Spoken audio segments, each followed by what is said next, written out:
Quiero compartir con usted el resumen del libro El Giro, cómo un manuscrito olvidado contribuyó a crear el mundo moderno, del escritor e historiador estadounidense Stephen Greenblatt. Mientras estudiaba en la Universidad de Harvard, encuentra en la cooperativa de la U un poema en prosa traducido al inglés de Rerum Natura, que traduce sobre la naturaleza de las cosas, del poeta y filósofo romano Tito Lucrecio Caro, más conocido como Lucrecio. Una rápida ojeada de este captura su interés y decide iniciar la aventura de escribir un libro sobre la historia que encierra el texto encontrado, un poema que expone la física atomista de Demócrito y la filosofía moral de Epicuro. Bienvenidos entonces a mi canal Libros en 10 minutos y lo invito a que usted conozca el argumento del libro y decida si es de su interés. Es conocido el poema en mención gracias a Poggio Bracciolini, un humanista y secretario apostólico de la burocracia papal del conocido antipapa Juan XXIII, que desde muy joven se dedica a realizar copias de libros y documentos que le permiten sobrevivir, ganando un poco de dinero aprovechando su hermosa escritura. Entra al mundo de la corte eclesiástica papal y hace su carrera hasta convertirse en secretario privado del máximo jerarca de la iglesia, pero cuando éste es destituido y encarcelado por conducta detestable e indecorosa, se dedica a la caza de manuscritos antiguos para mejorar sus ingresos. Es lo más probable que el descubrimiento del libro convertido en tesoro haya sido en el monasterio de una biblioteca benedictina en la ciudad alemana de Fulda en el año de 1417. Una vez copiado el libro, presta la copia a su amigo Niccolo Nicoli, famoso por la belleza de su escritura, quien reproduce una bella copia a solicitud de su compañero. Pero tan solo 12 años después de varios intentos, logra recuperarlo. Con su trabajo en la corte papal, Poggio conoce en detalle la intimidad de ese cerrado círculo burocrático llamado por él la fábrica de mentiras, para más tarde recomponer en su mejor latín las conversaciones del mentidero en un texto en el que critica la hipocresía de los frailes y la vida cotidiana de ese mundo envuelto en un sumidero de vicios humanos. Termina como canciller de Florencia y a sus 73 años de edad finalmente encuentra la muerte.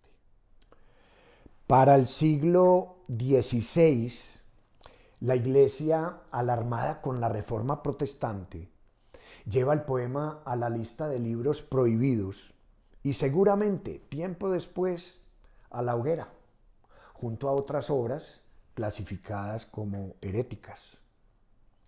Es un milagro que el poema escrito por Lucrecio hacia el 50 antes de Cristo haya sobrevivido a través del tiempo.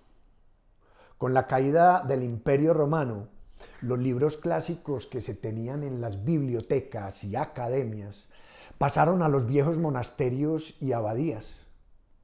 En la lucha del paganismo con el cristianismo, los clásicos griegos y latinos de Virgilio, Cicerón, Ovidio, Séneca, Lucrecio y otros más dejaron de ser copiados. Incluso muchas de sus obras fueron borradas para reescribir nuevos textos en sus páginas, pero con literatura cristiana. Con el descubrimiento de Herculano y Pompeya en el siglo XVIII, se confirma que la filosofía griega de Epicuro fue leída por los romanos de la época. Cuando se descubren unos fragmentos del poema de Lucrecio en la villa de los papiros en Herculano, con otras obras de seguidores de ese mismo pensamiento. La obra de Lucrecio es el libro de un discípulo de Epicuro de Samos, que siglos atrás crea el epicureísmo como escuela de pensamiento fundamentada en el atomismo, también surgido siglos atrás en la antigua Grecia y la India. Epicuro explica que el universo y la vida humana son el resultado de la conformación de unos elementos visibles e invisibles, llamados átomos, que chocan entre ellos y forman parte de un orden natural. Libera al hombre afirmando que los grandes cuerpos celestes no deben ser vistos como seres divinos que ratifican nuestro destino, para bien o para mal.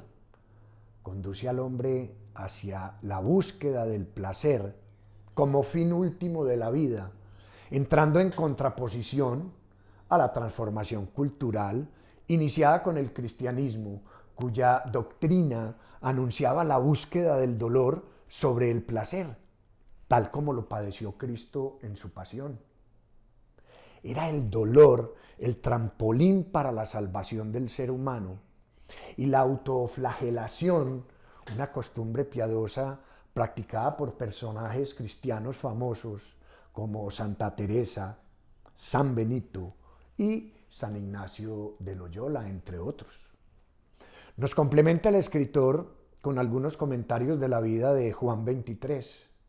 En los inicios de su carrera eclesiástica, cuando supervisaba la venta de cargos y el pujante mercado de indulgencias, abre su camino hacia el papado para enfrentar luego el cisma de la Iglesia. Programa un concilio en Constanza que termina con su detención, acusado de realizar afirmaciones epicúreas sobre la mortalidad del alma. El pensamiento de Lucrecio, recreado en su libro, es el reflejo del pensamiento epicúreo, y gracias a ello la historia ha logrado tener el relato más completo de las enseñanzas de Epicuro, pues sus obras desaparecieron como por arte de magia, como muchas otras obras clásicas declaradas heréticas por el cristianismo. En el poema encontrado por Poggio, Lucrecio afirma que el universo no ha sido creado por nadie, ni es el resultado de un plan divino realizado para los humanos. Niega la inmortalidad del alma, pues ella muere con el cuerpo al estar hecha del mismo material. No existe el más allá y no hay castigos ni premios. Todas estas reflexiones, plasmadas en este poema de 7.400 versos, van en contra de la ortodoxia cristiana, pero llevan una carga poética atractiva y seductora sin límites.